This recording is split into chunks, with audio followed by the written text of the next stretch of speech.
Welcome to this edition of Head to Head. I'm your host, Cam McKinney, and this is episode number 237 of the podcast.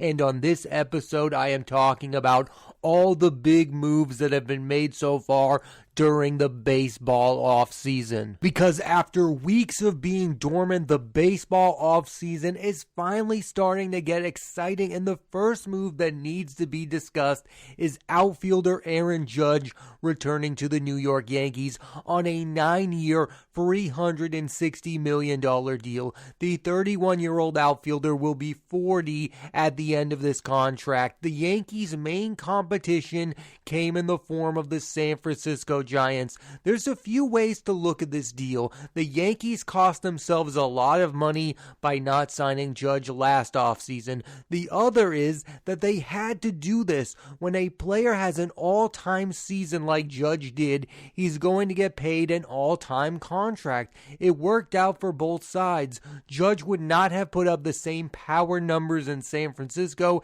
and the Yankees keep the face of their organization. There was no backup plan that was going to satisfy Yankees fans, and owner Hal Steinbrenner knew that, and that's why he intervened at the last minute and gave Judge an extra year on his contract offer. Judge had the best year entering free agency in the history of baseball, and he got paid like it. The most surprising move this offseason has been the Dodgers losing Trea Turner to the Phillies. The 29-year-old shortstop gets an 11-year, $300 million contract. While some other baseball teams have shied away from handing out decade-long deals, the Philadelphia Phillies clearly have not. They gave Bryce Harper a 13-year deal and now lock in his former Nationals teammate for the next 11 seasons. Turner is a contact hitter, so you'd think he's going to age well, but he's also a player who relies on speed. Coming off of losing the World Series, the Phillies are definitely in win-now mode. They have Dave Dombrowski, who is the master of that. We saw him do it with Boston. We saw him do it with Detroit. We saw him do it with the Marlins. This guy spends the money on the players he wants, and he spent big-time money on Trea Turner. And truly, the only way for this all to work out for the Phillies is for them to win a title, because when you get locked into these type of deals, remember those Phillies teams that won the World Series and then they had a ton of bad contracts at the end? They were overpaying Jimmy Rollins, they were overpaying Ryan Howard, they were overpaying Chase Utley. Now imagine doing that and not winning it all. The Phillies have to win it all to justify this kind of massive spending. Speaking of another team who is not afraid to give out long-term deals, the San Diego Padres have signed shortstop Xander Bogarts for 11 years, $280 million. As a Red Sox fan, this one hurt. The team obviously was never going to sign him for that many years, but they could have made him a more competitive offer last offseason to get him to stay in Boston. I remember when Mookie Betts left and people defended the trade by saying Betts didn't want to be a member of the Boston Red Sox. You can't make that case with Bogarts. He was clearly somebody who wanted to spend his entire career as a member of the Boston Red Sox. It's ridiculous that at this moment, the last member of the 2018 Boston Red Sox lineup still on the team is Rafael Devers, a player that they might lose next offseason. For the San Diego Padres, I view this as Fernando Tatis Jr. insurance. They have no clue what he'll be like coming off of that suspension, and I wouldn't be shocked if they trade him. That team is stacked either way. They have Xander Bogarts now. They have Juan Soto. In general, baseball is in such a weird place. Like when I was growing up, it was the Yankees and the Red Sox going after all the big-time free agents. Remember in 2004, they were both after Alex Rodriguez, and whoever got that player was going to be the team of the decade or whatever. That's what it used to be like. In 2008, they both went after Mark Teixeira. The Yankees got him. They went on to win the World Series.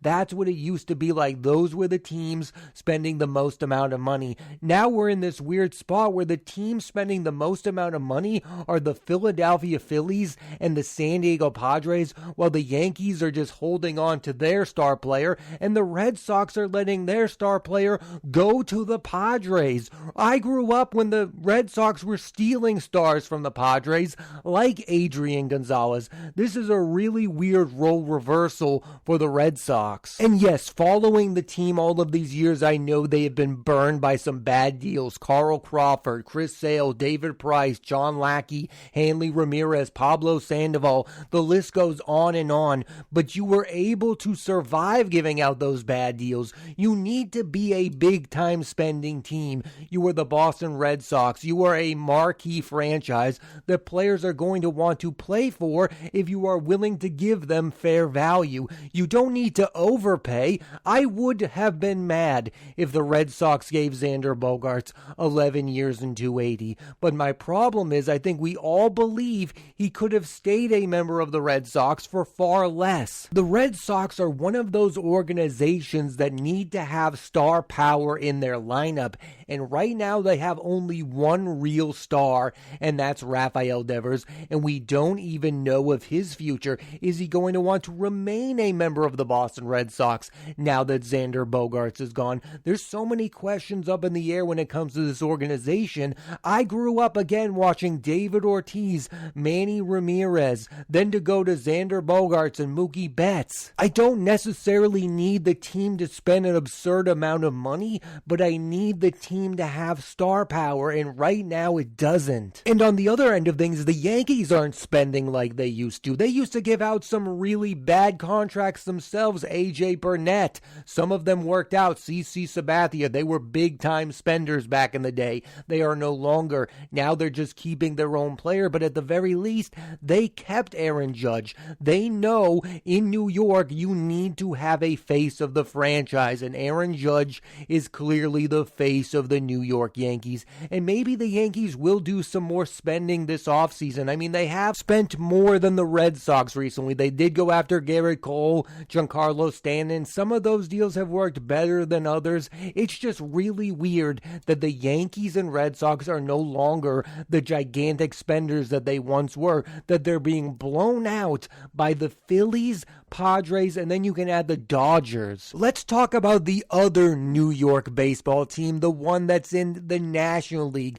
Mets fans were taken aback when two-time Cy Young Award winner Jacob deGrom left after 9 seasons with the team, and he ends up signing with the Texas Rangers on a 5-year, $185 million deal. This is one where I'm conflicted. On one hand, I agree with many. deGrom is one of the most talented pitchers in the history of the sport. On the other hand, the 34-year-old has only made 38 combined starts the last 3 seasons. This is a risky proposition for the Rangers. They are banking on the fact that deGrom is going to get healthier as he ages, and as we all know, it usually ends up going the other way. The Mets themselves reacted immediately to the loss of deGrom by signing the reigning AL Cy Young Award winner Justin Verlander to a 2-year, $86 million deal, almost the exact same amount they gave his former Tiger teammate Max Scherzer last offseason. This deal makes sense. I don't understand signing pitchers to long-term deals. They hardly ever work out. Verlander has a year or two of dominance remaining, and the Mets have a team that can win it all. The team also re-signed outfielder Brandon Nimmo to an 8-year, $162 million deal. This is a player fans thought the Mets would lose to a team like the Blue Jays. This deal proves owner Steve Cohen is willing to break the bank. Now, the Mets have had a history of spending big-time money. Remember, they went after Carlos Beltran once upon a time. They went after Johan Santana. They have a few times broken the bank, but this feels like a team that is now consistently going to spend money to put a good team on the field, and that is something that is well welcomed for somebody who watches the Mets. I like the Mets. I have been a fan. I like David Wright. I love that era. They were a team that could never get over the hump. It feels like the Mets are on the verge of possibly winning a World Series, and I think that would be cool to see. It would be cool to see Buck Showalter, one of baseball's best managers, finally win the World Series. We got to see that with Dusty Baker last year. I like when these baseball lifers finally get a chance to win the World Series, and I think the Mets are giving Showalter that chance. He has Verlander, he has Scherzer, and offensively they have Francisco Lindor and Pete Alonso. I mean, this Mets team is better than the Yankees, and because of their pitching, I put them higher than the Phillies. The Phillies to me have one clear ace, and that's Aaron Nola. The Phillies are an offensive team. They have bats, they have Bryce Harper, they have Rhys Hoskins, now they have Trea Turner. They have a stacked lineup with Kyle Schwarber, but the Mets have a stacked lineup now with elite starting pitching, and I think that's what differentiates themselves from the Braves and the Phillies. Don't forget, the Mets won 101 regular season games with Jacob deGrom not making a lot of starts last year, and now they're adding Justin Verlander to go along with Max Scherzer. Two of the top 5 starting pitchers in all of baseball are now members of the New York Mets. A team in the National League that's not known a lot for their spending is the St. Louis Cardinals, but they have found their replacement to catcher Yadier Molina in the form of former Cubs catcher Wilson Contreras, who signs for 5 years and $85 million to go along with Paul Goldschmidt and Nolan Arenado.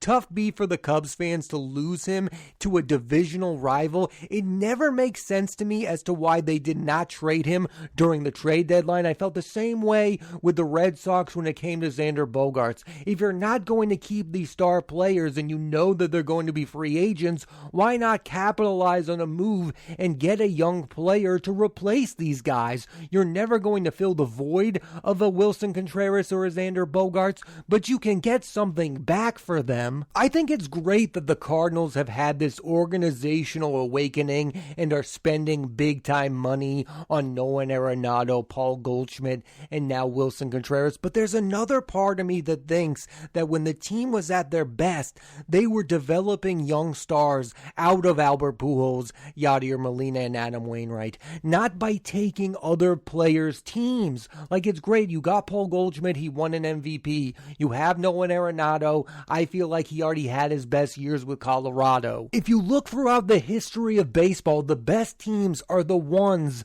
that find that balance between signing big-time free agents and developing your own stars. The 2007 Boston Red Sox are a perfect example of that. They won by developing young players like Dustin Pedroia and Jacoby Ellsbury, while also acquiring an ace pitcher from the Marlins in Josh Beckett. They were able to do it all. Remember the Yankees of the 90s? They developed Derek Jeter, Mariano Rivera, and Andy Pettitte, while also bringing in players like Tino Martinez and Wade Boggs to fill the roster around them. That you need to find that balance, and I feel like some of these big-time spending teams do not have that balance. When you hear about the San Diego Padres, yes, it's great that they have all these players like Juan Soto and Xander Bogarts, but what players have they developed into stars? The one guy seems to be Fernando Tatis Jr., and he now seems to be on the way out. You can spend all the money you want,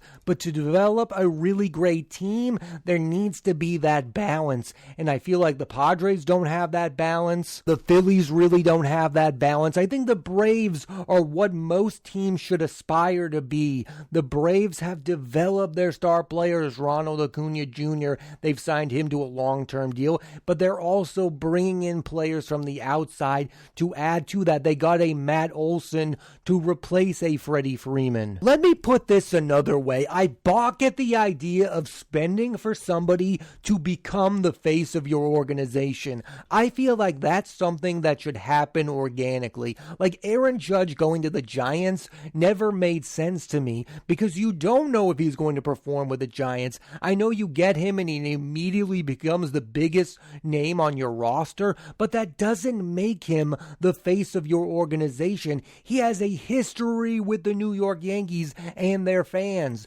That's why, to me, it made sense for him to remain a New York Yankee. I think the face of your organization should be something that is earned. It just felt like from the outside that the Giants weren't paying for Judge to be one of the best players in baseball. They were paying him to fill the void of a star player that they lost out of with Buster Posey retiring. Those are not the right reasons to make those kind of signings. I don't think that signing would have worked out. I don't think the Giants would have become a winning team because they had Aaron Judge. I just think he would put up numbers and nobody would really watch him perform because he would be on a bad team. The best teams in baseball are both things. They develop talent and then they spend the big time money when necessary. Look at the Houston Astros. They have become a almost modern dynasty because of the young players they drafted and developed. Jose Altuve, Carlos Correa, Alex Bregman, the list goes on and on. Yordan Alvarez is one of the best players in the American League now. They have spent the money on guys like Verlander, but they are winning consistently because of the talent they have developed. Carlos Correa walks out the door and they immediately replace him with Jeremy Pena, who looks like he could be a top 5 shortstop in the next 5 years. Those are the type of organizations I admire, and that's why the Astros remain supreme across the league. That's why they're going to continue to be a dominant organization as long as they pay the money to keep their stars and develop other people to become star players. The Padres are too much dependent on their outside free agent signings. The same for the Philadelphia Phillies. You might have some short-term success, but I don't think it leads to long-term consistency like what the Astros have. Like I said earlier, this baseball offseason got off to a slow start, but then we got to the winter meetings and got everything fans could want and more. Big stars signed like Aaron Judge. Rumors were everywhere. I would not be mad if this becomes the new norm. Make the winter meetings a massive free agent event, and it's kind of been that way in the past. Alex Rodriguez signed with the Yankees back in 2008 like that, but not consistently. This winter meetings, it felt as though all the teams realized that the offseason needs player movement and intrigue. And as I record this podcast, there are still some big-time free agents left. Let's talk about the 2 remaining star shortstops, because this offseason it has been all about the shortstops, and 2 of them are off the board. Trea Turner is with the Phillies, and Xander Bogarts is with the San Diego Padres. But what remains are Carlos Correa and Dansby Swanson. I want to say this about Carlos Correa. I think he is one of the most talented shortstops in all of baseball. I do not condone what he did to the Minnesota Twins last season. He signed there, he got a 3-year deal with free opt-outs, and then he opted out of the first year and told us all he was going to opt out before the regular season ended. I just don't like the baggage that comes with Correa right now, and I would not be all that excited if I'm a San Francisco Giants fan and we don't end up with Judge, but we end up signing Correa to some massive contract over $300 million.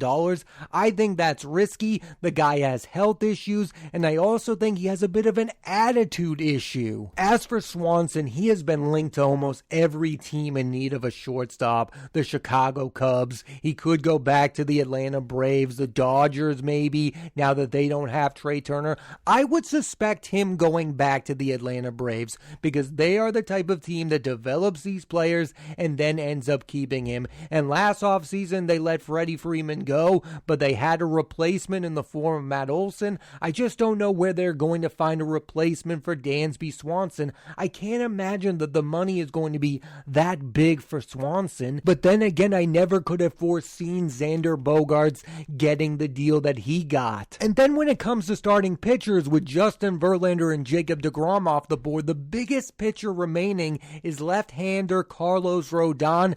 I suspect the New York Yankees are going to be the team that ends up with Rodon. I can't imagine their offseason is going to end just because they signed Aaron Judge. This is a team that needs to keep pace with the Houston Astros Astros. The Astros just lost Justin Verlander, so I think the best move the Yankees could make is to get Rodon, and then you would have a rotation of Garrett Cole, Carlos Rodon, Nelson Cortez, and Luis Severino. Not too shabby. That would be one of the best rotations in all of the American League, and they just lost Jameson Taillon to the Chicago Cubs. I think Rodon makes too much sense for the Yankees not to make that move. I'll end on this. The offseason has been exciting. These deals are great in the moment, but it will be interesting to see how they look down the line. Will the year 6 of the Aaron Judge deal look good? Will year 5 of Xander Bogarts with the Padres look any good?